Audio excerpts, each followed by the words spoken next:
Times news channel देख रहे आप सभी दर्शकों का बहुत बहुत स्वागत है। मैं हूं रमनदीप कौर। इस वक्त की बड़ी खबर आ रही है प्रयागराज से। क्या है पूरा मामला, देखने के लिए बने रहिए हमारे साथ।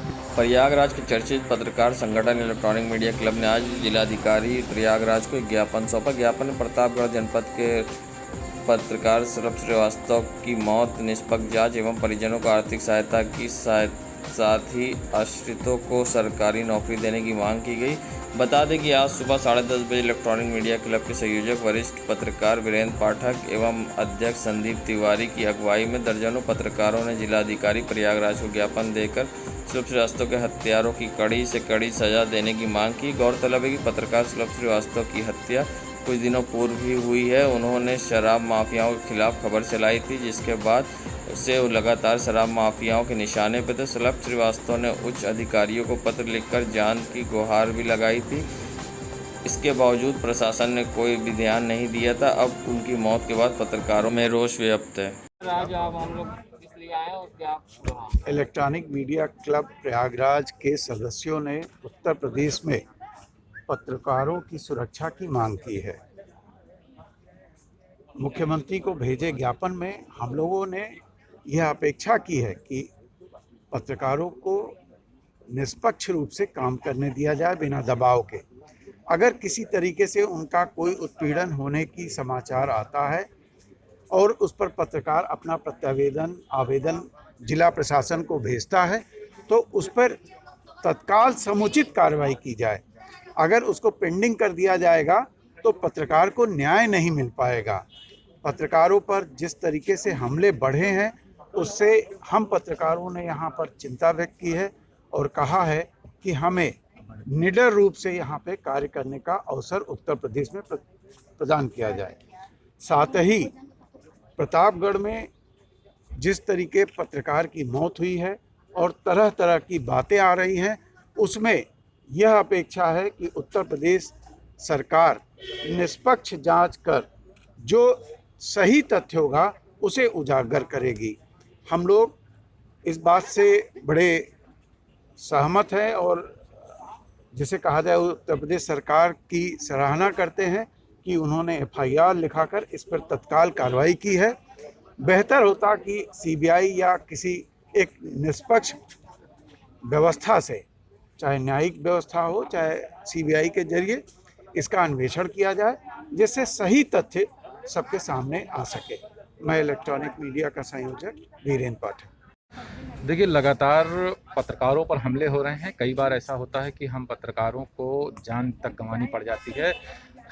लगातार हम ये कोशिश करते हैं कि हम समाज को सच का आईना दिखा सकें, उनको ये बता सकें कि सत्यता क्या है, यथार्थ क्या है। अगर उसके लिए हमारे ऊपर हमले होते हैं, हमको अपनी जान गंवानी पड़ती है, तो ये बेहद दुखद है एक पत्रकार के लिए। हमें चौथा स्तंभ इसलिए कहा जाता है क्योंकि हम समाज और तमाम उनकी जो ज़रूरतें होते हैं उनसे उनको एक करते हैं। तो हमारी ये मांग थी कि सुरक्षा दी जाए पत्रकारों को, ताकि वो निर्भीक होकर, निडर होकर अपने कार्य को कर सकें और समाज को वो आईना दिखाते रहें कि क्या यथार्थ है, क्या सत्य है। और साथ ही जो हमारे एक साथी पत्रकार की मौत हुई है उसमें निष्पक्ष तौर पर जांच हो, जो सत्यता हो वो बाहर आए और उनके परिवार को सरकार जो है वो मुआवजा देकर आर्थिक मदद करे, अगर संभव हो तो एक नौकरी भी दें ताकि वो अपने परिवार को, छोटे छोटे बच्चे हैं उनका भरण पोषण कर सकें। संदीप तिवारी। महोबा के फरार चल रहे पूर्व IPS मणिलाल पाटीदार की मुश्किलें अब और बढ़ सकती हैं। ADG प्रयागराज जोन प्रेम प्रकाश द्वारा IPS मणिलाल पाटीदार पर 1 लाख का इनाम घोषित होने के बाद भी पुलिस की टीमें उन्हें गिरफ्तार नहीं कर सकी। मणिलाल पाटीदार की गिरफ्तारी के लिए पुलिस की 5 टीमें लगाई गई हैं। अब पुलिस की टीमों ने पाटीदार के खिलाफ विधिक कार्रवाई की तैयारी भी शुरू कर दी है। पुलिस की टीमें प्रयागराज और उनके महोबा से पाटीदार के गृह जनपद राजस्थान के डंगरूगढ़पुर की ओर गुजरात अहमदाबाद भी गई थी। 7 जून को प्रयागराज से गई टीम डंगरूपुर जिले के सांगवाड़ा थाना क्षेत्र के सरौदा कस्बे में गई थी, जहां पर मणिलाल पाटीदार का पैतृक घर है। यहां पर पुलिस की टीम ने पाटीदार के पिता रामजी, माता हुक्की देवी, पत्नी रामली, बेटा प्रिंस और आरव के साथ भाई हरीश पाटीदार से पूछताछ की है। पुलिस ने पाटीदार की चल अचल संपत्ति की जांच पड़ताल की है। रसौदा पैतृक आवास के साथ ही हाल में इसी कस्बे में 2 बिस्वा ज़मीन जून 2020 में खरीदी गई है, जो कि मणिलाल पाटीदार के पिता के नाम पर लिखाई गई है। इसके साथ ही गुजरात अहमदाबाद में एक फ्लैट का पता चला है, जो कि मणिलाल पाटीदार के नाम है। मणिलाल पाटीदार के सिलेंडर न करने पर पुलिस इन संपत्तियों को कुर्क करने की तैयारी कर रही है। एसपी क्राइम और मामले के विवेचक आशुतोष मिश्रा के मुताबिक उन्होंने परिजनों के बयान भी दर्ज किए हैं। उन्होंने बताया कि व्हाट्सएप कॉलिंग के जरिए 27 मार्च 2021 को परिवार के सदस्यों से आखिरी बार मणिलाल की बात हुई थी। मणिलाल पाटीदार ने सकुशल हैं। परिवार ने भी कहा कि वे चाहते हैं कि मणिलाल पाटीदार न्यायालय या उच्च अधिकारियों के समक्ष हाजिर होकर अपनी पक्ष रखें। विवेचक एसपी आशुतोष मिश्रा ने अपील की है कि आईपीएस और पूर्व आईपीएस एसपी महोबा को कानून से भागना नहीं चाहिए, उन्हें जल्द सरेंडर करना चाहिए। एसपी क्राइम के मुताबिक अधिवक्ता मुकुट नाथ वर्मा ने इलाहाबाद हाईकोर्ट की एक याचिका दाखिल कर फरार आईपीएस मणिलाल पाटीदार की पुलिस कस्टडी में होने का आरोप लगाया था और अदालत में पेश करने की मांग की थी। इस मामले में हाईकोर्ट ने 5 बिंदुओं पर पुलिस से जानकारी मांगी थी। पुलिस ने इन सभी मामलों को 14 जून इलाहाबाद हाईकोर्ट में अपना हलफनामा दाखिल कर दिया है। अब इस मामले की 24 जून को अगली सुनवाई है, जिसमें याचिकाकर्ता अधिवक्ता मुकुट नाथ को जवाबी हलफनामा दाखिल करना है। वहीं पुलिस राजस्थान के डंगरपुर और गुजरात में चिन्हित की गई प्रॉपर्टी को कोर्ट के आदेश पर जल्द कुर्क करने की कार्रवाई कर सकती है। पुलिस फरार आईपीएस मणिलाल पाटीदार के घर पर मुनादी भी करा चुकी है। गौरतलब है कि क्रेशर कारोबारी इंद्रकांत तिवारी से 5 लाख रुपए की रंगदारी मांगने के मामले में आईपीएस पाटीदार के खिलाफ मुकदमा दर्ज है और क्रेशर कारोबारी का शव संदिग्ध परिस्थितियों में उनकी कार में बरामद हुआ था। क्रेशर कारोबारी के सिर में गोली लगने से उसकी मौत हुई थी। दरअसल इसमें एनबीडब्ल्यू और 82 की कार्रवाई हो चुकी है। 83 के लिए भी कई बार प्रार्थना पत्र दिया गया है और विवेचना क्रम में चूँकि इनके परिवार के लोगों से मुलाकात करके उसकी जानकारी लेना कि कहाँ पर हैं और वो शीघ्र न्यायालय के समक्ष प्रस्तुत होकर के अपनी बातें कहें, इसके लिए जो है वहाँ पे मैं भी गया था अपनी 2 टीमों के साथ और महोबा से भी 2 टीमें बनाई गई हैं जो निर्देशित जगहों पे जानकारी और सब काम में लगे हुए हैं। राज्य स्तर से भी उसमें लोग कर रहे हैं प्रयास। तो इस प्रकार से कई टीमें लग रही हैं और काम भी कर रही हैं। गिरफ्तारी भी शीघ्र होगी और उनको स्वयं चाहिए कि अपने आप न्यायालय के समक्ष प्रस्तुत होकर के या किसी भी वरिष्ठ अधिकारी के समक्ष प्रस्तुत होकर के अपना पक्ष रखें, क्योंकि भारतीय न्याय व्यवस्था में जब तक पक्ष रख कर के आदमी अपनी बातें कहेगा नहीं तब तक न्याय की उम्मीद कोई नहीं कर सकता।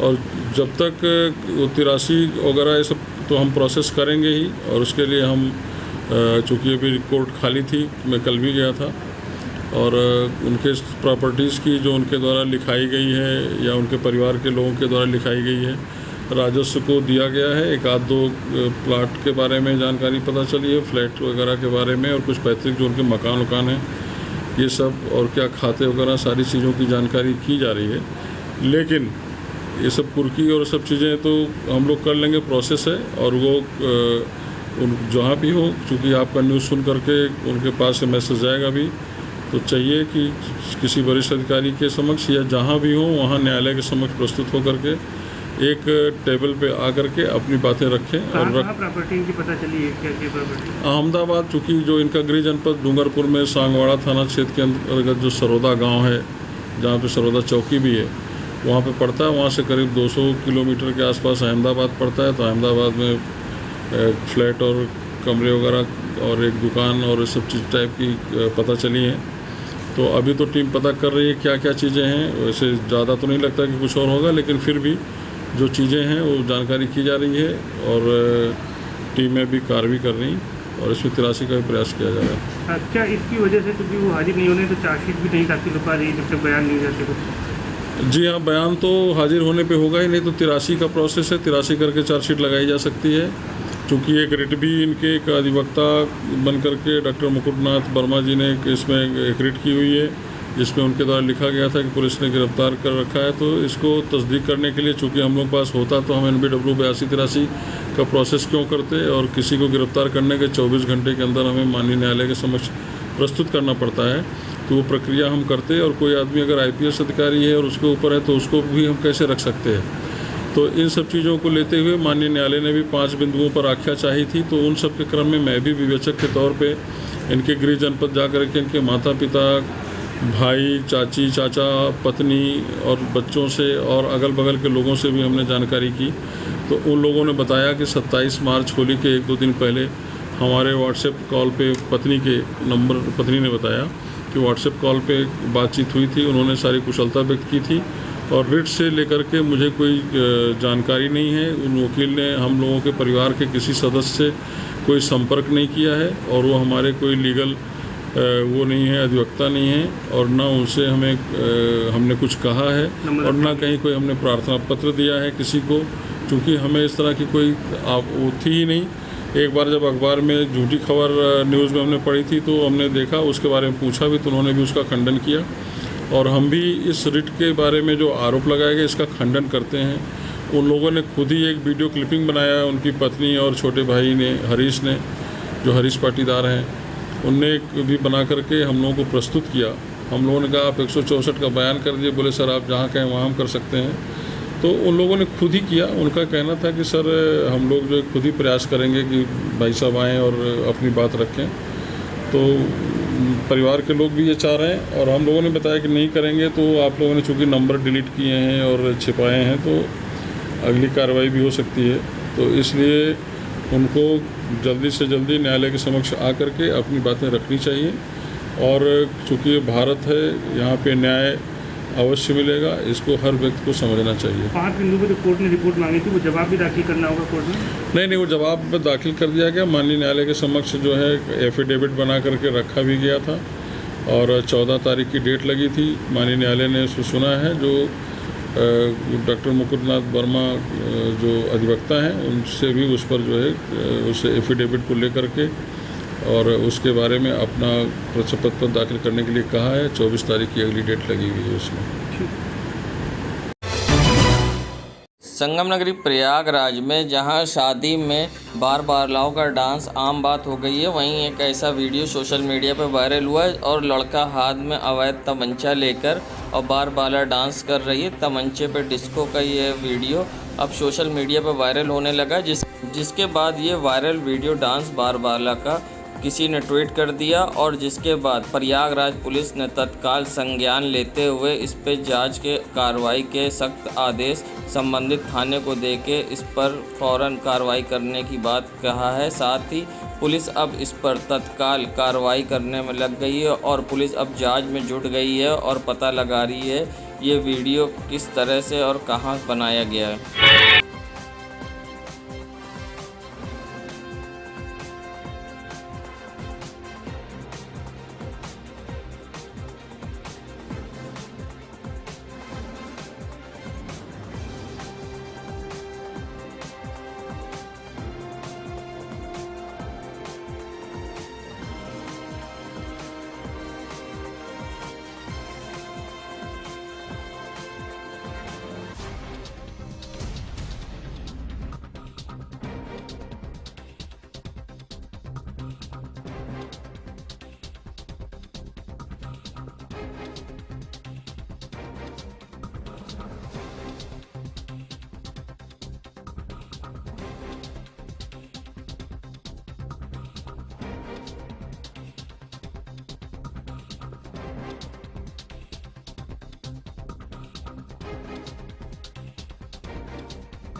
वैश्विक महामारी कोरोना से जहां पूरा देश परेशान है और इस परेशानी से लोगों को काफ़ी परेशानियों का सामना करना पड़ा है, जहां कोरोना की वजह से लॉकडाउन लगा और उसके बाद व्यापारियों का बिजनेस करीब ख़राब हो गया, और उसके बाद अब अनलॉक हुआ है तो चौक के व्यापारियों ने सड़क पर उतरकर तीसरी लेयर से बचाव के लिए अब सड़क पर मास्क वितरित कर रहा है और लोगों को तीसरी लहर से कोरोना के बचाव के लिए जागरूक अभियान चलाया है, जिसके तहत चौक घंटाघर इलाके में चौक व्यापारियों ने सड़क पर उतरकर कोरोना से बचाव के लिए मास्क वितरित कराए। इस मौके पर व्यापार मंडल के उपाध्यक्ष कादिर भाई ने लोगों को मास्क वितरित कर कोरोना के प्रति जागरूक किया और सोशल डिस्टेंसिंग के लिए भी लोगों को प्रेरित किया।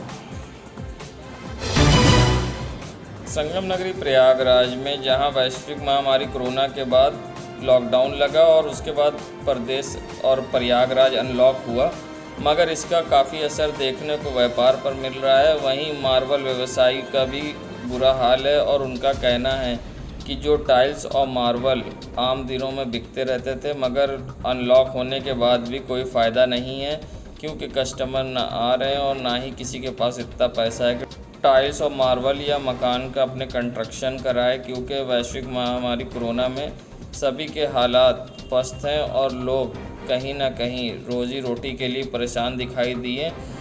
वहीं अब बड़े दुकानदारों की भी परेशानी सामने आ रही, क्योंकि उनसे जुड़े हुए कई लेबर हैं और जो मिस्त्री हैं जो मार्बल और टाइल्स लगाते हैं और काम करते हैं, मगर इस वैश्विक महामारी कोरोना ने सबको कहीं ना कहीं जोड़ कर रख दिया है और लोग अब रोजी रोटी के लिए परेशान हैं। आइए सुनाते हैं क्या कहना है मार्बल व्यवसायी का। ये समझिए कोई ग्राहक अगर आ गया तो भूले बच्चे तो काम हो जाता, नहीं तो मार्केट की हालत एकदम खराब है। कोरोना के बाद क्या असर पड़ा है? बहुत ज़्यादा असर पड़ा है कोरोना की वजह से। लॉकडाउन तो खुला है बट कोई फायदा नहीं है, कोई कस्टमर है ही नहीं, ग्राहक है ही नहीं। क्या नाम है आपका? अरुण कुमार जैसलवानी। वैश्विक महामारी के बाद जहां अब लॉकडाउन लगा, फिर उसके बाद प्रयागराज अनलॉक हुआ, मगर अब इसका असर मोबाइल व्यापारियों पर भी देखने को मिल रहा है। उनका कहना है कि जो रिपेयरिंग का काम आता था वो अभी आ भी नहीं पा रहा है और बाज़ार भले ही अनलॉक हो गई, मगर उसका कोई फ़ायदा नहीं, क्योंकि गर्मी बहुत तेज़ है और जिसके बाद लोग दिन में बाहर नहीं निकलते। जो कस्टमर आते थे वो शाम को आते थे, मगर 7 बजे दुकानें बंद हो जाती हैं और जिसका कोई फ़ायदा नहीं है। और मार्केट देर शाम जैसे खुलती थी रात तक खुले तब तो फ़ायदा है, नहीं तो दुकानदार इसी तरह भुखमरी के कगार पर आ जाएगा। ये सुनाते कि कोरोना के कारण जो है अभी सही से बाज़ार खुले भी नहीं है और ये जो 7 बजे से 7 बजे तक का समय है ये बहुत ख़राब समय है। इससे व्यापारी निकल नहीं रहे हैं, एक ग्राहक निकल नहीं रहे हैं। ग्राहक निकलते हैं शाम में और दोपहर में ग्राहक निकलते नहीं गर्मी के मारे, जिसके कारण जो है दुकानदारी सही से हो नहीं रही है और ना ही रिपेयरिंग का कार्य चल रहा है। तो कोरोना में अनलॉक के बाद कोई फ़ायदा नहीं हुआ? कोई फ़ायदा नहीं हुआ, उससे अच्छा तो अनलॉक किया तब सही था। पूरा अनलॉक हो तब तो सही है, ऐसे तो अनलॉक करने से कोई फ़ायदा नहीं। क्या नाम है आपका? मोहम्मद इरशाद बिल्कुल। देश दुनिया की खबरों के लिए world media times news channel को सब्सक्राइब करें।